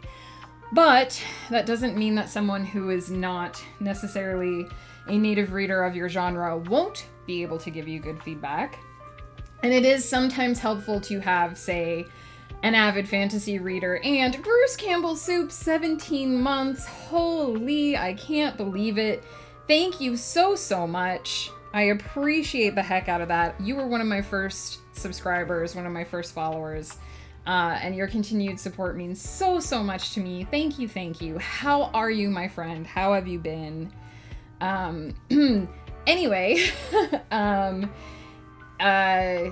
what was I saying? If you have someone who's not necessarily a native reader to your genre, they can still give you really valuable feedback in that if there's a confusion for them, if they don't understand something, you may be able to ask your more fantasy-oriented or more romance-oriented people if the trope makes sense to them, or if a more avid reader of fantasy says, well, I don't know if everyone would understand this, if your non-fantasy reader beta isn't having trouble understanding it, you kind of have that litmus test, right? My mother-in-law is a very avid beta reader for me. She reads everything I write. I don't think she read a lot of sci-fi or fantasy prior to reading my stuff. She has sort of opened the floodgates now and started reading more. She's actually, Flutter, if you're still around, she's actually reading The Belgariad and the Malorian right now, your favorite book series. But if one of my other beta readers are like, oh, well, I don't know if this would make sense to people, but my mother-in-law hasn't been confused by it, generally I have a general idea of, okay, if she's not confused by it, it's probably fine. I can give it a little tweak, it'll make sense. So yes, it's important to have beta readers for your genre, but don't underestimate the power of somebody who's less familiar being able to give you some of that feedback as well. Thank you for the welcome. Beta readers are not to be confused with data greeters. People who line up to say hello to Data from Star Trek. Aw, Peter. Data's my favorite, actually. Oh, Sailing Ocelot, always looking for new materials to share with my students. That's awesome. What grade do you teach, Sailing Ocelot, if I may ask? My husband is a high school teacher.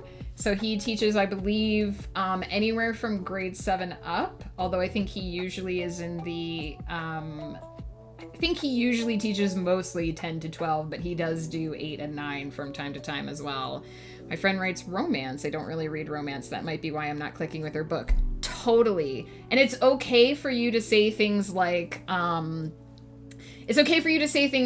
this doesn't really jive with me, but maybe it's a romance thing, right? Because then your friend will know that it kind of was a miss for you, but if it's a romance trope, it might be okay. I have nothing against the romance genre, just for the record. Yeah, no problem. Listen, different strokes for different folks, right? Not all of us like the same things. I have a fondness for a really well-written romance, but a lot of romance books don't do it for me either, right? But a lot of the stuff that I don't like is still massively popular. So being able to say things like, well, you know, this didn't jive with me, but maybe it's a romance thing, that lets your friend know that if that's a romance trope that they're using, maybe it's just not a trope that jives with you. I teach everyone. I'm a private tutor. Sailing Ocelot, that's so cool. I'm terrible at writing romance, but I respect those who can. Absolutely. Like, it's like me and hard. I write soft sci-fi because I can't write hard sci-fi. I don't have the brain. Absolutely. I imagine that being a private tutor is even more challenging in some ways than being a teacher who's in front of a whole group of kids, because you have to know the needs of your student. You have to be able to tap into like what they're struggling with or what they need to figure things out.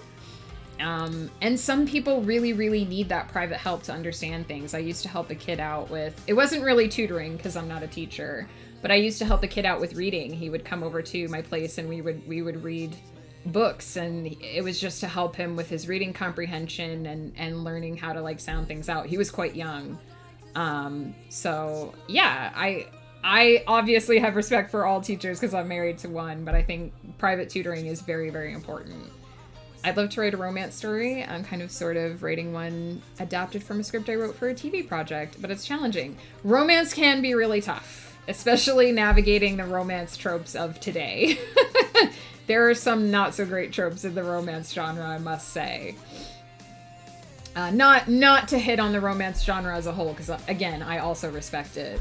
But it does have some troubling tropes sometimes. 202 words for Sauropoda. That reminds me, Angel Faye, to report my words from the last sprint, which I did not do. Thank you, thank you. You have to negotiate with parents a bit, which is what I don't always like. Yeah, that's my husband's least favorite part of being a teacher, too. Some parents really don't know as much as they think. Some parents have ambitions for their kids and don't want to hear your kid doesn't like that or isn't suited for that. So I absolutely understand what you're saying. The most important thing is to get the kid ready for the world that they're going to have to navigate, and sometimes parents just don't want to accept the truth. This may be a personal thing, but back when I started writing, I decided to myself I'd never write a romance scene, and to this day I haven't. I've written the moment leading up to the romance, and the moments after, but not the actual moments. There's romance subplots in all my books, so... It's funny, actually, that good romance is so hard to write, and yet so often people from other genres think they can just throw it into their story without giving it enough space. Preach, Sophia. That is 100%. Like, every genre of writing is challenging in its own way.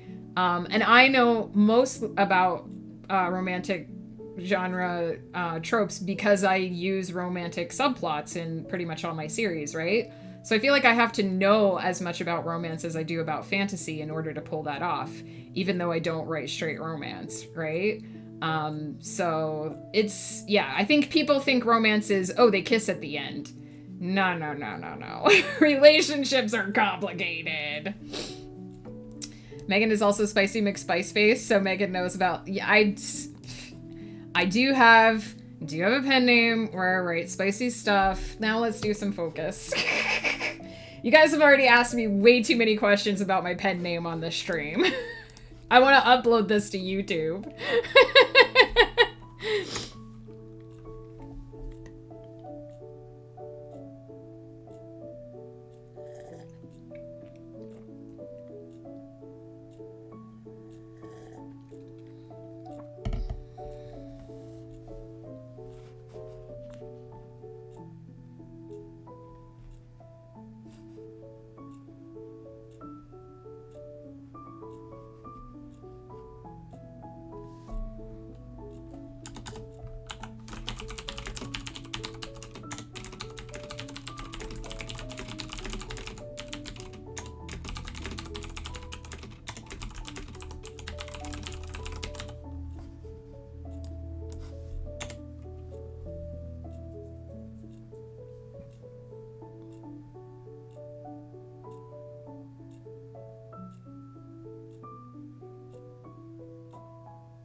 off to bed, finished my day with 402 words. No worries, Angel Face. Speed is not the important thing. Getting those words in isn't the important thing. And you got 402 words you didn't have before. Sleep well. Take care. I won't probably be back streaming until next week, so I will try to pop in to your streams and catch you and say hey to you there. Take care and sleep well.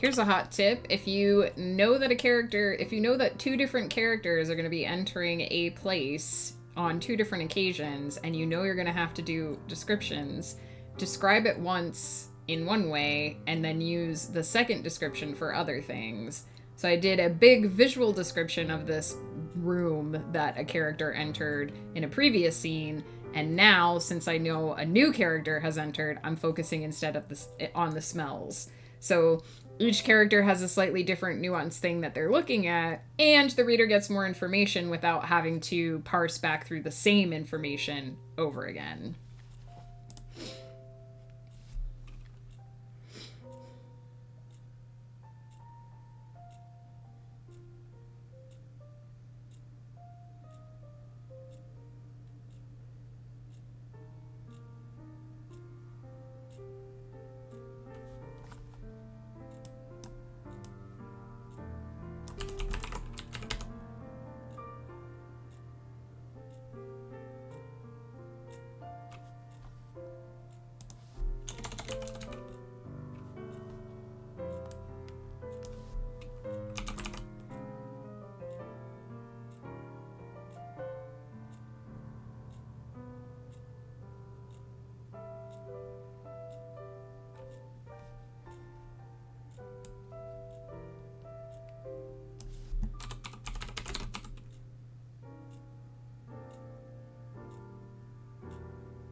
Pie, hello, hello.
Three hydrates for Pie. I show up to hydrate and disappear to sleep.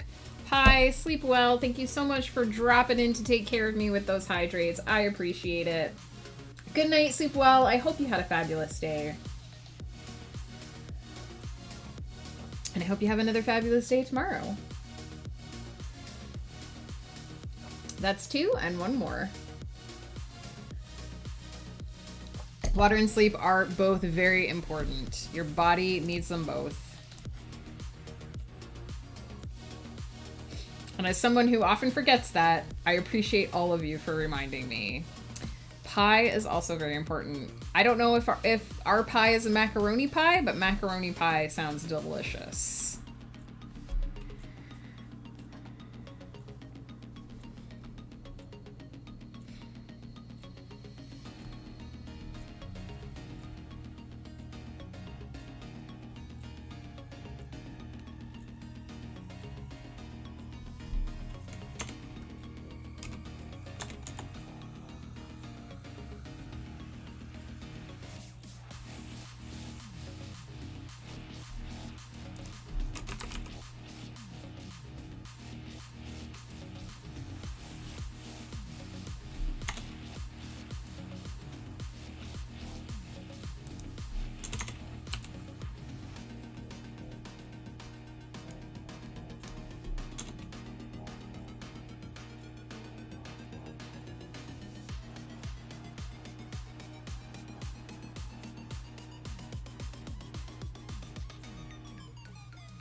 I wrote 729 words, but it's time for sleep. More writing time tomorrow. Sophia, thank you so much for hanging out with us. I'm so glad you got some words in. I hope you sleep well, and I hope that those words continue to flow for you tomorrow and onward.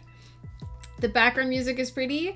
Thank you. This list was actually put together by friend of stream, J Chili, another writing streamer, although he doesn't stream writing as often. And he puts this list together. It's like several hours of stream safe music that he offered to share the list with me. So I really appreciate that. Did the social media post. I post a weekly audio quote from each chapter, which forces me to actually record the audiobook because I'm not just recording a minute quote. Nice! Cheshire Pope. I'm glad. Glad you got that finished. Need to go rest for a while, but I'll see you next time, Megan. Good night, friends. I love you all. Peter, thank you so much. We love you too. Get some good sleep. Feel better in the morning.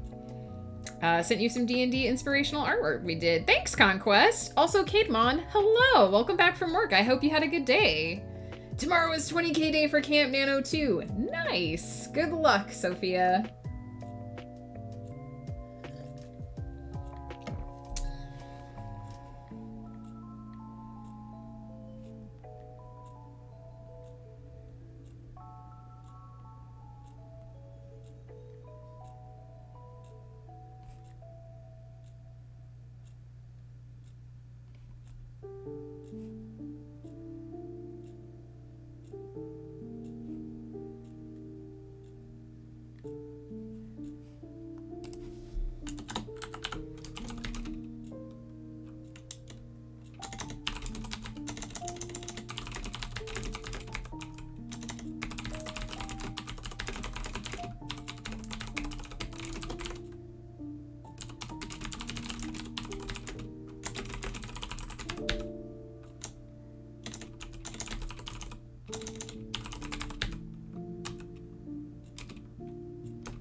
Travis, hello. Thank you so much for the raid. Sorry I didn't really get to talk to you yesterday. Stuff came up.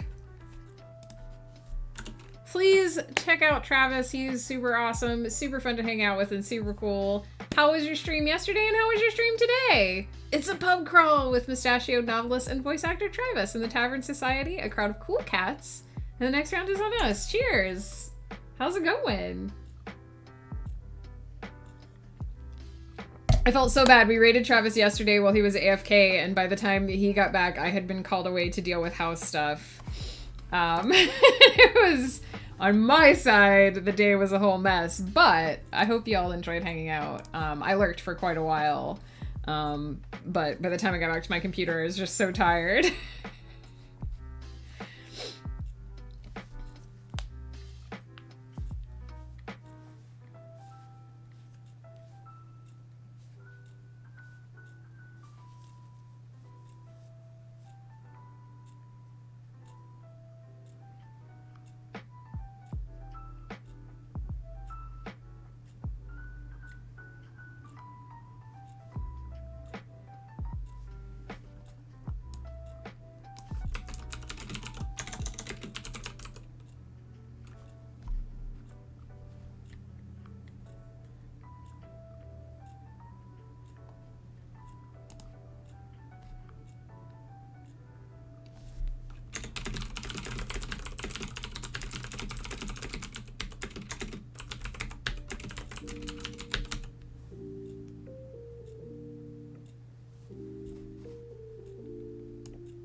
Everything went fine, just cleaning up things. Nice! I figured you'd understand. Like, sometimes shit happens. Yesterday was one of those days where I had a great stream, and then as soon as the stream was over, a bunch of stuff needed my attention, and I was like, OMG.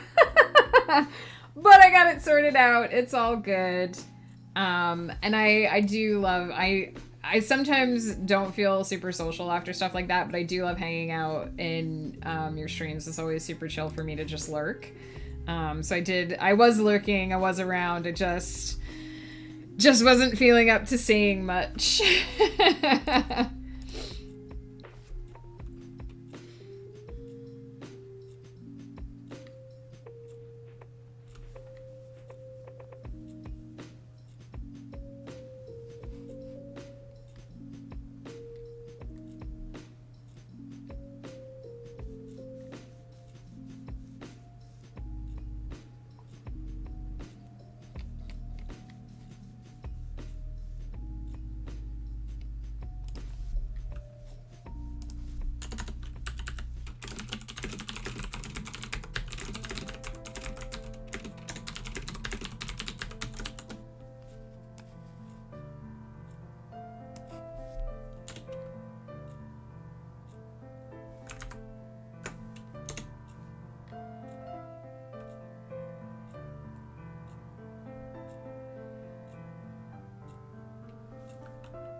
right. I see that timer being over.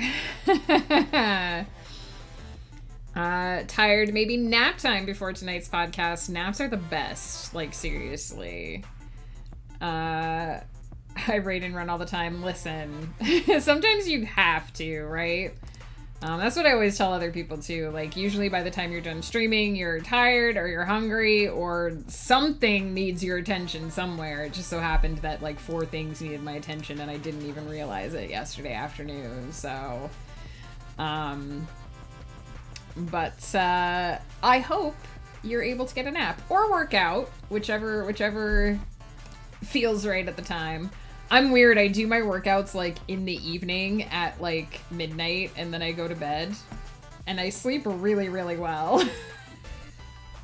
Most people I think exercise in the morning to wake them up, but for me, I'm just like, I'm gonna exercise and read and then go pass out. Yes, positive self-care vibes, very important. We have to take care of these meat sacks that we're driving, otherwise it doesn't go well, you guys. I've learned that the hard way. Yeah, evening workouts. Heck yeah, Ocelot. I don't know many people who do them in the evening, but that's what works for me. I was saying yesterday it works out because if I just sit down on the couch to read my book, I fall asleep. But if I ride my exercise bike while I'm reading, it keeps me awake long enough to read as much as I want to read, and it doesn't keep me awake. I don't get, like, infused with a ton of energy. But I do find that if I exercise and go to sleep and wake up the next morning, I do feel really refreshed and energized. So I don't know if that's a science thing or if that's just a weird me thing. Yeah, I have this little stationary bike that I use for my exercise, and I just sort of prop my book, whatever book I'm reading, in the handles, and I just do my thing, and I just read, and then when I'm finished with my workout, I grab some water, and I finish whatever chapter I'm on or whatever, and then by then I'm like falling asleep on the couch. Gotta find what works for you. Exactly. Honestly, it goes with everything. That's why, like, all these trends of, like, do this to really hack your morning, or do this to make your productivity explode. Like, some of that works for some people, but, like, you gotta do the thing that works for you. If nobody else is doing the thing that you do, but it works for you, and you get the work done, and you feel good about it, that is all that matters. Seriously. I had a friend who had a baby, and they had a routine for their baby that was very late. Like, they wouldn't put their baby to bed, like, newborn baby wouldn't put the baby to bed until around, like, 11, because that was what worked for their household. Her husband was a lawyer, he got home late, like, they would have family time, they would put the baby to bed, like, it just worked. And then a friend came over to her house and was, like, horrified that she was putting her baby to bed that late, and was like, you can't put your baby to bed that late. So they started trying to put the baby to bed earlier, and it was chaos. They created this whole chaos in their whole household for months. And she looked at me and she was like, I never should have changed it. It was working. We were all sleeping. I should have just let it go. Exactly, Sailing Ocelot. So, it was a learning experience for me too, because, like, you know, if you're doing something and it works for you and you break that cycle, you can't always just easily go back to the old cycle, right? So it's so important, even if it seems bizarre to everyone else, if it works for you, do it. Do the thing that works, for sure. Let's see. I didn't get quite as far in this as I wanted to.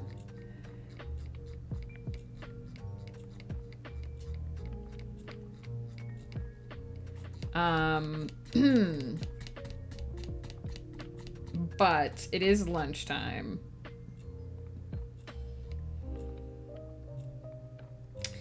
So, I think what I'm gonna do is, since we're talking all about self-care and how important it is, really, I'm only like 1 page behind where I want to be, so I don't think that's too big a deal, and I'm past the rough part of this scene. So I think what I'm gonna do is the healthy thing. I'm gonna go get some lunch. Let me remember to submit my words here.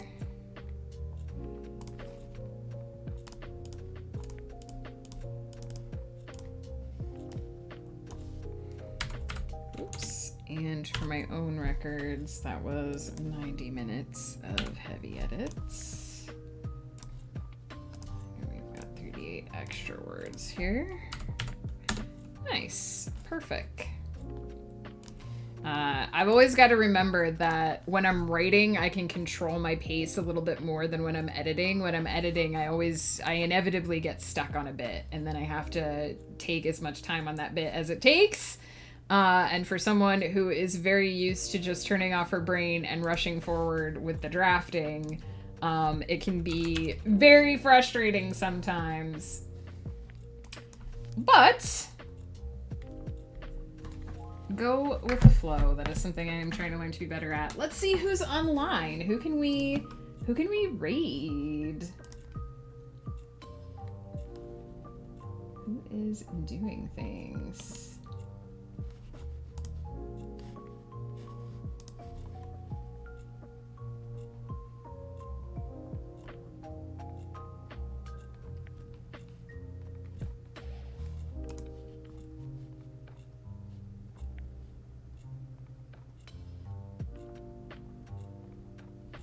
I see that Estantia is on, and I do not think that we have...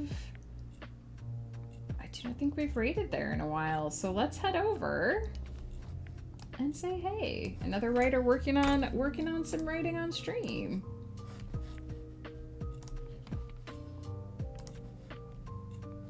She writes, what's Wuxia? Am I saying that right? I'm not familiar with that. I don't get to hang out with Estantia a lot, so I'm happy to go over and say hey. Let me do... I never know when to start the raid. How much am I going to talk? Let's do the raid calls. It's really hard word to say. It's like Chinese fantasy. That's what I thought. So I probably did say it wrong because the X in the Chinese sound. I know very, very little of this, but I read Romance of the Three Kingdoms, and it tried to explain in the opening how certain letters are translated into English from Chinese. So I probably didn't say it right because I know the X sound translating into English is different. But that's what I was wondering, if it's Chinese fantasy. That's awesome! That's totally awesome. If you have my emotes, please feel free to use them for the raid. If not, feel free to use any emotes you would like. I am just going to talk for one extra second here before I start the raid because I know I'm gonna yammer a little bit. I probably won't be back until next week. I know it sucks because I was gone for 2 weeks and then I only came back for a week and a half, and I'm gonna be gone until probably next Tuesday again. But I have some tax stuff that I have to do this week, and I have some health stuff that I have to deal with this week. So unfortunately, in order to promote good self-care and not totally just drag myself into the dirt, which I have a bad tendency to do, I will probably not be streaming for a week, but I will be hanging out in other people's Twitch streams. I will be happy to say hey to all of you when I see you online, and I will be back probably next Tuesday. We will do 3 streams next week for sure. One of them will be probably another Kryptonia lore stream. So that'll be super fun because we'll get to write another fun little thing that is helping me put together more world building details for my players. And actually they've asked about symbols for gods, so we might do some of that stuff. It was really good seeing you, Sailing Ocelot. I feel like I haven't talked to you in forever. And you are totally right. Self-care is the most important. I struggle with remembering that sometimes. Sometimes I get more focused on the number of pages I wanted to get done or the number of times I wanted to hang out with you, with all you fine people. But self-care is so important. So I probably won't be back until next Tuesday, but I will do 3 streams next week. We will be doing more editing, more writing. It'll be tons of fun. Until then, let's head over and say hey to Estantia and cheer on her writing. And to all of you, if you are continuing to work while I go off to lunch, I hope your work goes well. I hope those words flow for you. I hope you take care of yourself in between. You're all amazing. Seriously, I can never say that enough. I loved our beta reading conversation today. It's so important to have conversations like that, to help out other writers with resources and to just acknowledge that it's hard, man. Writing is hard. Every part of it is hard. And we're all in this. We're all in this together. And the more I can help you guys, the more happy I'll be. So thank you, thank you. It's been so wonderful seeing you guys all again since we got back from Ontario. You have a good week too, Cheshire, Pope, Flutterdye, Sailing Ocelot, everyone who's out there in stream. Thank you all so, so much. And until I see you again, take care of your wonderful selves. I've been chillin', watching the ocean with you. Baby up with a slow motion crew. And we up in our growlings when people change, but not us. And we just chillin', kicking it, kissed by the sun. Could be soaked to the skin in the mall soon. I know she got the good vibes when seasons change, but we're the same. Even if I lost all my money, the zero runs deep, honey. So yes, hi, my name's Estantia.